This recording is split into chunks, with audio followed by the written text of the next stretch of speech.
money every day, I'm not complacent. Only going up, so I never want to chase. Like 5-star, everything that we eat, and I can take it everywhere like every day of the week. I got a shorty at the quick shot, put it on me, and I'm a rude boy, baby, so you know I'm gonna be. I don't want no bitches. Yo!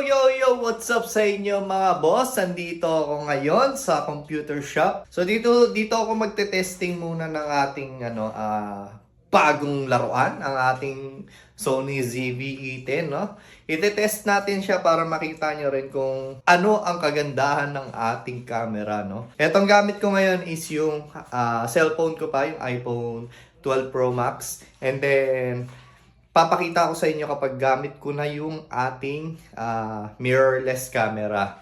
So, ano pa hinahantay natin? Let's go!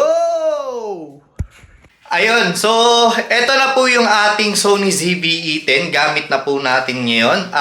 Wala po itong external microphone. Meron ako dito external microphone pero hindi po siya yung ganun sobrang quality. Pero itetest pa din natin siya kasi itong microphone natin is Senda SDMM1 ang kanyang brand. So parang wala na siya masyado sa market kasi nung time na binili ko to is nung pandemic pa.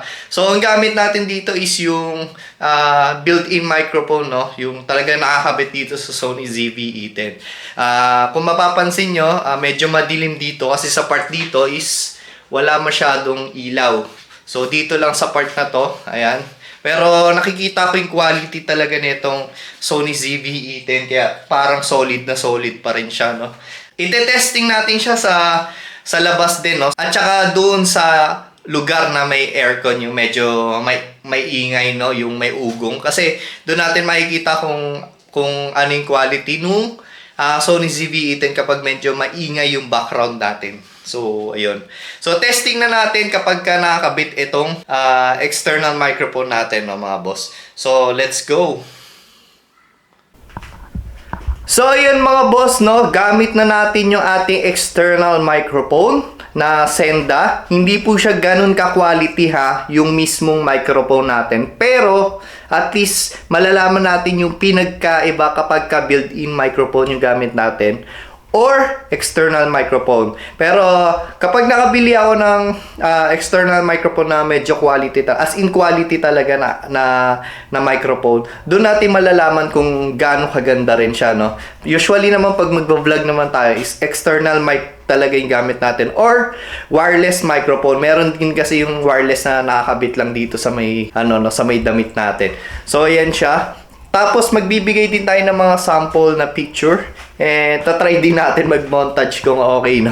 Hindi tayo ganun kagaling sa montage, pero tatry natin mag-montage. So, ayan. Sige, lakad-lakad lang tayo ng konti, mga boss. Ayan. Gamit din natin yung Ulanzi na tripod. Ayan siya. So, may autofocus siya, mga boss, pagka yung mata nyo is na-detect ng lens natin, no? So mag-autofocus siya.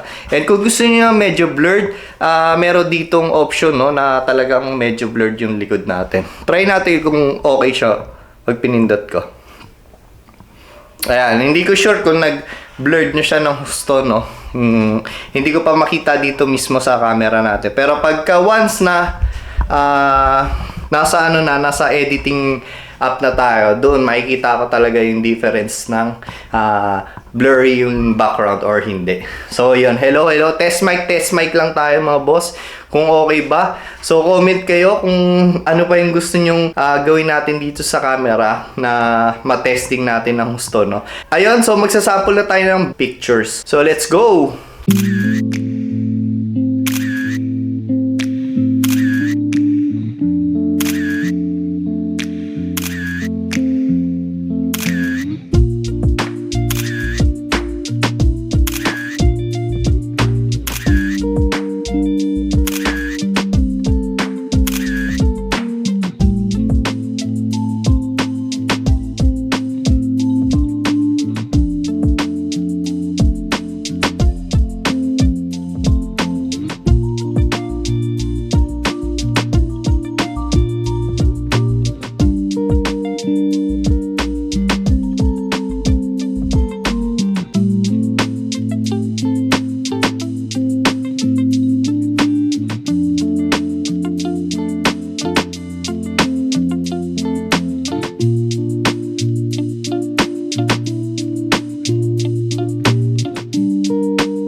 Ayan, so nandito tayo ngayon sa labas. Tinetesting natin yung ating bagong camera. Ayan. Maliwanag dito. Yun. Ayan. Test mic lang natin sa built-in microphone natin, mga boss. Ayan, mga boss, maliwanag yung kanyang kuha natin. Hindi ko sure kung okay na to ngayon. Na-setup ko na yung ating camera. So, medyo dark na siya, no? Ayun, no? Bossing natin. Boss, so kaway ka naman sa vlog natin. Subscribe mo ka, Boss Brand. Ayos. Ayan, testing ko na yung mic ko eh. Ay, yung ano ko, camera. Ayan, testing tayo sa camera natin kung okay yung quality. Alright. Wow. Good. Medyo naayos na natin yung ating ano, quality nung camera. So, maliwanag kanina. Sinetup ko lang ulit. Alright. So yun mga boss, napagtanto natin na mas maganda yung built-in microphone dahil yung external microphone natin is ano lang yun, mumurahin lang tsaka dating external mic na siya, no. So sa ngayon nagagamitin muna natin is itong built-in microphone natin kasi mas maganda yung quality na napansin ko. Dahil nung pinlay ko yung mga video natin, mas maganda yung quality nung ating built-in microphone, mga boss. So, mas okay siya. And yung sa quality nung camera natin, kaya kanina maliwanag dahil sa ISO. No? Yung ISO kasi sobrang liwanag niya. Kaya, ayan, ngayon, nakuha ko na kung paano yung natin paliwanagin tsaka padilimin yung ating quality. So, medyo nakakuha-kuha natin kahit papano, no? Ayan. So, ito, pansinin niya.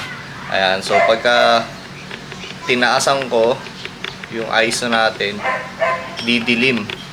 Ayan, didilim. Pero pag binaba natin, yung ISO natin, at least sa 50 lang, pagka medyo madilim yung ano, para lumiwanag naman tayo. So, ayan mga boss. Sana, ayan. Sana nagustuhan nyo itong ano natin, testing natin sa Sony ZV-E10, mga bossing.